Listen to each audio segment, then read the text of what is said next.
രാവിലെ തന്നെ നല്ല പണിയാണ്. നമ്മളെ ബയോഗ്യാസ് പ്ലാന്റിന്റെ സ്ലറി ടാങ്കുകൾ നിറഞ്ഞിട്ടുണ്ട്. ഇതാണ് ഒന്നാമത്തെ സ്ലറി ടാങ്ക്. 2 സ്ലറി ടാങ്ക് ഉണ്ട്. അതിൽ ആദ്യം ബയോഗ്യാസ് പ്ലാന്റിന് ഔട്ട്ലെറ്റ് തള്ളുന്നത് ഈ ടാങ്കിലൊക്കെയാണ് വരുന്നത്. അപ്പൊ ഇതിലിതാ നല്ല രീതിയിൽ തന്നെ ചാണകം നിറഞ്ഞ നല്ല കട്ട ചാണകമായിട്ട് നിൽക്കുന്നുണ്ട്. ഇതിന് കോരിയെടുക്കണം. ഇത് കോരിയെടുത്തിട്ട് നമ്മൾ വേറെ ടാർപോളിൻ ഷീറ്റ് ഇട്ടിച്ച് ചാണകം അടച്ചിട്ട് ഉണക്കിയെടുക്കുകയാണ് ചെയ്യുന്നത്. അപ്പൊ ഇത് ഈ ടാങ്കിൽ നിറഞ്ഞിട്ടുണ്ട്. ഇതിൽ നിന്ന് നമ്മൾ ചെയ്തിട്ടുള്ളത് എല്ലാ ബയോഗ്യാസ് പ്ലാന്റിനും എല്ലാവർക്കും ഇങ്ങനത്തെ ഒരു ടാങ്ക് ഉണ്ടാവുള്ളൂ. പക്ഷെ ഞങ്ങൾ ചെയ്യുന്നത് ഇതിന്റെ സ്ലറി, വെള്ള രൂപത്തിലുള്ള സ്ലറിയൊക്കെ നമ്മൾ വേറെ ടാങ്കിലേക്ക് സ്റ്റോർ ചെയ്യുന്നുണ്ട്. അപ്പൊ ഇതാ ഇതിന്റെ അടിയിലൂടെ നമ്മൾ പൈപ്പ് ഇട്ടിട്ട് മറ്റൊരു ടാങ്കാണ് ഇത് കേട്ടോ, ഈ സ്ലറി ടാങ്ക്. ഇത് നമ്മൾ റിങ് വെച്ച് വാർത്ത് 10 റിങ്ങിന്റെ ഒരു ടാങ്കാണ്. താഴേക്ക് 10 റിങ്ങോളുണ്ട്. ഏറ്റവും മുകളിലത്തെ റിങ്ങാണ്. അപ്പൊ ഇതിൽ നല്ല വെള്ള രൂപത്തിലുള്ള സ്ലറി വരും. അത് നമ്മളിതാ സ്ലറി മോട്ടർ ഉപയോഗിച്ച്, ഇതാണ് സ്ലറി മോട്ടർ, ഇത് ഉപയോഗിച്ചിട്ട് പമ്പ് ചെയ്തിട്ട് കൃഷികൾക്കൊക്കെ അടിച്ചു കൊടുക്കും. ഇപ്പൊ നമ്മൾ ചെയ്യുന്നത് കാപ്പി കൃഷിക്ക് അടിയിലൂടെ അടിച്ചു കൊടുക്കുകയാണ്. അപ്പൊ ഈ ടാങ്കിലും ഇതുപോലെ വെള്ളം കഴിഞ്ഞു കഴിഞ്ഞാൽ അതിന്റെ അടിയിൽ നിന്ന് ഊറി വരുന്ന കുറുന്നനെയുള്ള ചാണകം ഇതുപോലെ പൊന്തി വരും. അപ്പൊ ഇതും ഇതിൽ നിന്ന് കോരിയെടുക്കാനുണ്ട്. 2 ടാങ്ക് നിറഞ്ഞത് കാരണം ഇന്നിപ്പോ നമ്മൾ ഗ്യാസ് കത്തിച്ച സമയത്ത് നമുക്ക് ഗ്യാസ് കുറഞ്ഞിട്ട് 2 ദിവസമായിട്ട് ഗ്യാസ് കുറവാണ്. നമ്മൾ അടുക്കളയിലൊക്കെ ഗ്യാസ് ഉപയോഗിക്കുന്നുണ്ട്. നല്ല രീതിയിൽ തന്നെ നമുക്ക് ഗ്യാസ് കത്തിക്കാനുള്ള ഗ്യാസ് ഇതിൽ കിട്ടുന്നുണ്ട്. പക്ഷെ ഗ്യാസ് കുറവായത് ഇതുപോലെ ടാങ്ക് നിറഞ്ഞു കഴിഞ്ഞാൽ പ്ലാന്റിന് ഔട്ട്ലെറ്റ് തള്ളുന്നത് ബ്ലോക്ക് ആയി പോകും. അങ്ങനെ ബ്ലോക്ക് ആകുമ്പോൾ നമ്മളിത് വാരി ഒരു മാസത്തിലൊക്കെ നമ്മളിത് ഇതിന് കോരിയെടുത്ത് നമ്മളെ ചാണകത്തിലേക്ക് മിക്സ് ചെയ്യാണ് ചെയ്യുന്നത്. ഇപ്പൊ മഴ അടഞ്ഞത് കാരണം നമ്മളൊന്ന് കോരിയെടുക്കാൻ കുറച്ച് വൈകി. അതുകൊണ്ട് ഇപ്പൊ ഗ്യാസും കുറഞ്ഞിട്ടുണ്ട്. മറ്റൊന്ന് ഇതാ, നമ്മൾ തൊഴുത്ത് വാഷ് ചെയ്യുന്ന വെള്ളം ഇതിലോട്ടാണ് വരുന്നത്. അത് വരുന്നതൊക്കെ മറ്റു വീഡിയോയിൽ നിന്ന് കാണിച്ചു തരാം. തൊഴുത്ത് വാഷ് ചെയ്യുന്ന വെള്ളം ഇപ്പം ഡയറക്റ്റ് വന്നിട്ട് ഈ ടാങ്കിലാണ് നിൽക്കുന്നത്. ഈ ടാങ്കിൽ നിന്ന് നമ്മുടെ ബയോഗ്യാസ് പ്ലാന്റിലേക്ക് പോകും. പക്ഷെ കണ്ടോ, ഇതിൽ ഇന്നിപ്പോൾ രാവിലെ തന്നെ തൊഴുത്ത് വാഷ് ചെയ്യുമ്പോൾ നമ്മുടെ വെള്ളം ബ്ലോക്ക് ആയി പോയി. ഇതിന് നമ്മൾ വെള്ളം ഇറങ്ങി പോകുന്നില്ല. അതൊക്കെ ഇങ്ങനെ ചാണകം അടിഞ്ഞാൽ സംഭവിക്കുന്നതാണ്. ഇതാണ് നമ്മുടെ അടുക്കളയിലോട്ടൊക്കെ ഗ്യാസ് പോകുന്ന പൈപ്പ്. ഇതവിടെ ഒരു വാൽവ് ഉണ്ട്. ഈ വാൽവ് നമുക്ക് എന്തെങ്കിലും ആവശ്യം വന്നാൽ ഓഫ് ചെയ്യാനൊക്കെ ഉള്ള ഒരു വാൽവ് ഇവിടെ സെറ്റ് ചെയ്തിട്ടുണ്ട്. ഇതാണ് നമുക്ക് നേരെ അടുക്കളയിലോട്ടൊക്കെ ഗ്യാസ് പോകുന്ന പൈപ്പ്. അപ്പൊ പെട്ടെന്ന് തന്നെ ഇത് വാരിയെടുക്കാം. നസർക്ക ആ, ഇത് നമ്മൾ കാണുന്ന പോലെയല്ല. ഇപ്പൊ നമ്മളെ ഈ ട്രോളിക്കൊക്കെ ഏകദേശം ഒരു 15-20 ട്രോളിയെങ്കിലും ഈ ഒരു ടാങ്കിൽ മാത്രം നമുക്കിപ്പം വെള്ളം ഇല്ലാതെ ഇതുപോലെ ഡ്രൈ ആയി വരുന്ന, ഡ്രൈ അല്ല, കുറച്ച് അധികം വെള്ളത്തിന്റെ അംശം കുറവുള്ള തന്നെ വാരിയെടുക്കണ്ടാവും. അപ്പൊ വെള്ളം ആയി കഴിഞ്ഞാൽ വാരിയെടുക്കാൻ കഴിയില്ല. അപ്പൊ അത്രയും നമ്മൾ ഇതുപോലെ ട്രോളിയിലാക്കിയിട്ട് കൊണ്ടുവരണം. അപ്പൊ ഇന്നത്തെ പണി ഏകദേശം ഫാമിലെ മെയിൻ ആയിട്ടുള്ള പണി ഇത് തന്നെയാണ്. എന്ന് വെച്ചാൽ കുറച്ച് സമയം നമുക്ക് പണിയുണ്ട് ഇതിൽ. ഇതുപോലെ ആദ്യം നമ്മൾ എന്ത് ചെയ്യും, വെള്ളം ഒന്നും വരാതെ കട്ട മാത്രം ഇതുപോലെ വാരിയെടുക്കും. വെള്ളം വന്നു കഴിഞ്ഞാൽ നമുക്ക് കൈക്കോട്ടായിട്ട് ഇതുപോലെ ഇതിൽ നിന്ന് കോരിയെടുക്കാൻ ബുദ്ധിമുട്ടാവും. നല്ല വളമാണിത്. ഇത് നമ്മൾ എന്ത് ചെയ്യുന്നത്, ഇപ്പം ടാർപോളിൻ ഷീറ്റ് അത് കാണിച്ചാൽ നമ്മൾ കൊണ്ടുവരുന്നത് കാണിച്ചിടാം. ടാർപോളിൻ ഷീറ്റിൽ ഇത് അടച്ചിട്ടിട്ട് മഴയില്ലാത്ത സമയത്ത് ഇത് നിരത്തിയിടണം. ഇത് പിന്നെ ഇതിന്റെ പ്രത്യേകത, ഇത് പെട്ടെന്ന് ഉണങ്ങി കിട്ടും. നമ്മള് ഡയറക്റ്റ് പച്ചച്ചാണകം ഇട്ട് ഉണക്കുന്നതിലും പെട്ടെന്ന് ഇത് ഉണങ്ങി കിട്ടും. പറ്റൂല, പക്ഷെ നല്ല ആയിക്കോട്ടെ.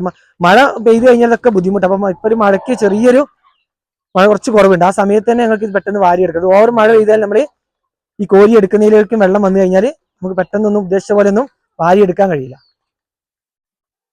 ഇപ്പൊ നമ്മൾ ഈ കാണുന്നത് ഹൈറ്റ്, ഇപ്പൊ കണ്ടില്ലേ, ഇതിന്റെ അടിയിലാണ് നമ്മളെ പ്ലാന്റ് നിൽക്കുന്നത്. നമ്മൾ ഇതിന്റെ അടിയിലാട്ടോ, നമ്മൾ ഈ ഷീറ്റ് വിരിച്ചതിന്റെ അടിയിലാണ്. ഇപ്പൊ നമ്മളിവിടെയൊക്കെ ഷീറ്റ് ചെയ്യും. മഴക്കാലത്തൊക്കെ ഇവിടെ വെള്ളം നിൽക്കാതൊക്കെ നമ്മൾ മൊത്തത്തിൽ ഇവിടെയൊക്കെ ഷീറ്റ് ഇടും. അതുപോലെ ഈ 2 ടാങ്കും നമ്മളിപ്പം ഇതിന് ഷീറ്റ് മാറ്റിയതാണ്.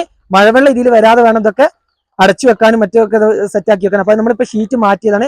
നല്ല രീതിയിൽ തന്നെ ഇതിലൊക്കെ നമ്മൾ ഷീറ്റ് ഇട്ട് അടച്ചു വെക്കുകയാണ് ചെയ്യുന്നത്. ഈ ടാങ്ക് 2 ടാങ്കും. അപ്പൊ നമ്മളിതൊക്കെ നിങ്ങളൊന്ന് കാണിക്കാൻ വേണ്ടി ഇപ്പോൾ എടുത്ത് മാറ്റിയതാണ്. അപ്പൊ അതാ നമ്മളൊരു ട്രോളി ആയിട്ടുണ്ട്. ഇതിനി അങ്ങോട്ട് കൊണ്ടിടണം. കുറച്ച് ലോങ്ങിലാണ് നമ്മൾ കൊണ്ടിടുന്നത്. ഇവിടെയാണ് നമ്മളിത് കൊണ്ട് തട്ടുന്നത് കേട്ടോ. ഇതിനായിട്ട് കളം ഇവിടെ സെറ്റ് ചെയ്തിട്ടുണ്ട്. ഇതൊക്കെ കഴിഞ്ഞ മാസം, മുന്നത്തെ മാസമൊക്കെ നമ്മള് കോരിയെടുത്തത് ഇവിടെ കൊണ്ടായിട്ട് നമ്മൾ ഇതുപോലെ കൂട്ടിയിട്ടതാണ്. കണ്ടില്ലേ, നമ്മളെ ഉണങ്ങിയ ചാണകം ഇടുന്ന പോലെ തന്നെ നമ്മൾ അധികമൊന്നും ഇതിലൊന്നും പറ്റിപ്പിടിക്കുന്ന പ്രശ്നം വരുന്നില്ല കേട്ടോ. ബയോഗ്യാസിന് അങ്ങനെ ഒരു ഇതുണ്ട്. ഇതിന് വെള്ളം ആകുമ്പോഴത്തേക്ക് നമ്മൾ നിർത്തും കേട്ടോ. അധികം വെള്ളമായി കഴിഞ്ഞാൽ നമുക്ക് ഇതുപോലെ കൊണ്ടിടാനൊക്കെ ബുദ്ധിമുട്ടാണ്.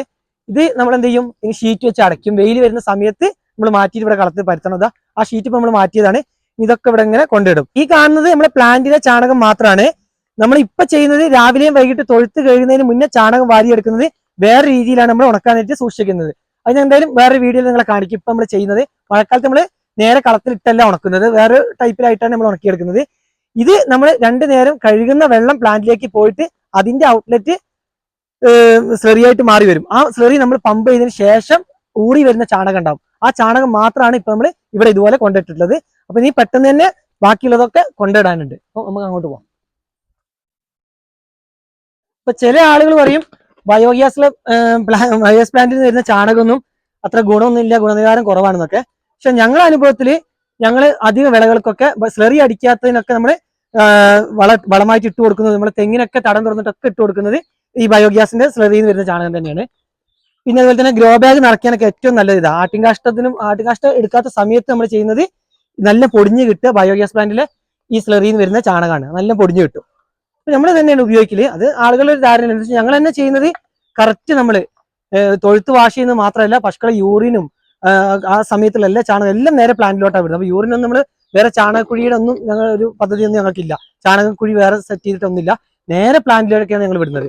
അങ്ങനെ വിടുമ്പോൾ തന്നെ അതിന്റെ എല്ലാ ഗുണങ്ങളും അടങ്ങി തന്നെയാണ് പ്ലാന്റിലോട്ട് വരുന്നത്. അതിന് ഗ്യാസ് മാത്രം നമ്മൾ ഉപയോഗിക്കുന്നത് മാത്രമേ ഉള്ളൂ. മറ്റതൊക്കെ അതിന്റെ ഔട്ട്ലെറ്റ് തള്ളുന്നത് ഇതുപോലെ തന്നെ നല്ല വളമാണ്. അത് ചില ആളുകൾ അപ്പൊ ഞങ്ങൾ വിൽക്കാനായിട്ട് രണ്ടും മാറ്റി വെക്കുന്നുണ്ട്. നമ്മുടെ ഡയറക്റ്റ് തൊഴുത്തിൽ നിന്ന് വാരി എടുക്കുന്ന ചാണകമുണ്ട്, അതുപോലെ തന്നെ ഇതുപോലെ സ്ലറിയിൽ നിന്ന് നമ്മൾ ഇതിപ്പോ കണ്ടില്ല നമ്മൾ ഉണക്കിയെടുക്കുന്ന ചാണകമുണ്ട്. അപ്പൊ ഏത് വേണമെങ്കിലും ആവശ്യക്കാർക്ക് കൊണ്ടുപോകാം. രണ്ടും സെയിം റേറ്റിനാണ് ഞങ്ങൾ വെക്കുന്നത്.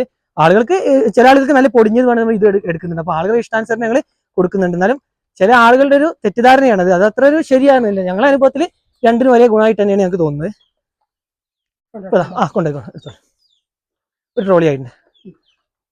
ഇപ്പൊ രണ്ടുപേരൊക്കെ പെട്ടെന്ന് അങ്ങനെ കോരി എടുത്താൽ ഇത് പെട്ടെന്ന് തീരുള്ളൂ. ഇത് വെച്ച് ഓവർ മഴ പെയ്ത് കഴിഞ്ഞാൽ ഞാൻ പറഞ്ഞല്ലോ, ഇതിൽ വെള്ളം നിന്ന് കഴിഞ്ഞപ്പോൾ തന്നെ ഉണ്ടല്ലോ ഈ ഗ്യാപ്പിലൊക്കെ വെള്ളം ഇങ്ങനെ പൊടിഞ്ഞു വരുന്നുണ്ട്. അങ്ങനെ വെള്ളം വന്നു കഴിഞ്ഞാൽ പിന്നെ നമുക്കിത് കൈക്കോട്ടിൽ വാരിയെടുക്കാൻ ബുദ്ധിമുട്ടാവും. അപ്പൊ ഇതിലൊക്കെ ചെറിയ രീതിയിൽ നമ്മൾ ഇത് വാരി കഴിഞ്ഞിട്ടാണ് അതിൽ നിന്നുള്ളത് കോരിയെടുക്കുന്നത്. എന്ന് വെച്ചാൽ അത് ആദ്യം കഴിഞ്ഞു കഴിഞ്ഞാൽ ഇതിലുള്ള വെള്ളം അങ്ങോട്ട് ഇറങ്ങി കഴിഞ്ഞാൽ ഇതിൽ താന്നു പോകും. നമ്മൾ അത് വാരി എടുത്തു കഴിയുമ്പോൾ അതിലെന്തായാലും അതിന്റെ ലെവൽ താഴുന്നതനുസരിച്ച് ഇതിന് വെള്ളം ഇതിലേക്ക് വന്ന് ചാടും. അപ്പൊ നമ്മൾ എന്ത് ചെയ്യും, ആദ്യം അത് മാക്സിമം ക്ലീൻ ചെയ്തിട്ടാണ് ഇത് ഈ ടാങ്കിൽ ഒരു 1-2 റിങ്ങിന്റെ മുകളിൽ ഇതുപോലെ കുറുകിയ ചാണകം വന്ന് നിൽക്കുന്നുണ്ടാവും. അപ്പം എല്ലാവരോടും പറയാനുള്ളത് ബയോഗ്യാസ് പ്ലാന്റ് ഒക്കെ ചെയ്യുന്നവര് ഗ്യാസ് കുറയുന്ന അവസരം വരുമ്പോഴാണ് നമ്മൾ ഇതൊക്കെ ശ്രദ്ധിക്കുക. ഒരു മാസത്തിൽ ഒരിക്കലെങ്കിലും നമ്മൾ ഇതുപോലെ സ്ലറി ടാങ്കിൽ ചാണകം നമ്മൾ നീക്കം ചെയ്യണം. നമ്മൾ എത്ര വെള്ള രൂപത്തിലായാലും ഇതുപോലെ കുറുകിയ ചാണകം വന്ന് നിൽക്കും. അത് നമ്മൾ എന്തായാലും ഒഴിവാക്കി കൊടുക്കണം. ഇങ്ങനെ ഒഴിവാക്കി കൊടുത്താൽ മാത്രമേ നല്ല രീതിയിൽ നമുക്ക് ഗ്യാസ് ഒക്കെ ഉത്പാദിപ്പിക്കാൻ സാധിക്കുള്ളൂ.